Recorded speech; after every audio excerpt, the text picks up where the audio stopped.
आज आहे रविवार आणि आज असतो आपल्या सांगोलचा बाजार आणि या बाजारमध्ये खूप मोठी अडचण आहे. अडचण अशी आहे की मोकाट सुटलेली जनावरे या बाजारमध्ये फिरत असतात, ज्याच्यामुळे व्यापाऱ्यांना येण्या जाणाऱ्या नागरिकांना याचा खूप मोठा त्रास होत असतो. सांगोला नगरपालिकेने याच्यावर ऍक्शन घ्यायला हवी. Welcome back to our daily blog day 10.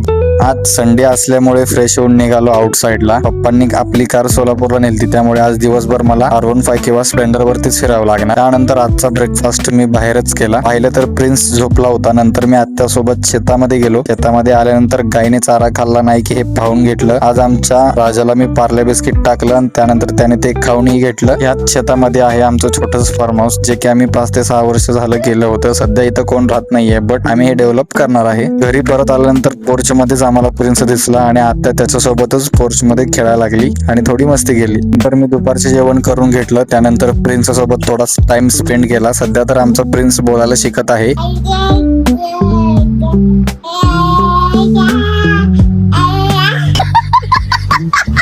याची लँग्वेज तुम्हाला समजते का मला कमेंट मध्ये नक्की सांगा. नेहमी ब्लॉग शूट करत असताना आमच्या प्रिन्सचं 100% अटेन्शन मला भेटतं. दुपारची थोडीशी झोप घेऊन झाल्यानंतर पाहतो तर काय, आमची बारामतीची आत्या आली होती आणि तीही प्रिन्स सोबत खेळत होती. नंतर मी आणि आत्या सांगोलच्या बाजारमध्ये गेलो. तर आत्या एका भाजीवाली सोबत तिचं बार्गेनिंग स्किल मला दाखवत होती. आज ही भाजीची पिशवी पकडून तर माझा हात खूपच दुखायला लागला. आजच्यासाठी एवढंच. भेटूया पुढच्या ब्लॉग मध्ये. तुम्हाला माझे ब्लॉग आवडले असते तर लाईक करा, सबस्क्राईब करा आणि आपल्या चॅनलला फॉलो करा. राधे राधे, जय Shri Krishna. Thank you for watching. Bye guys.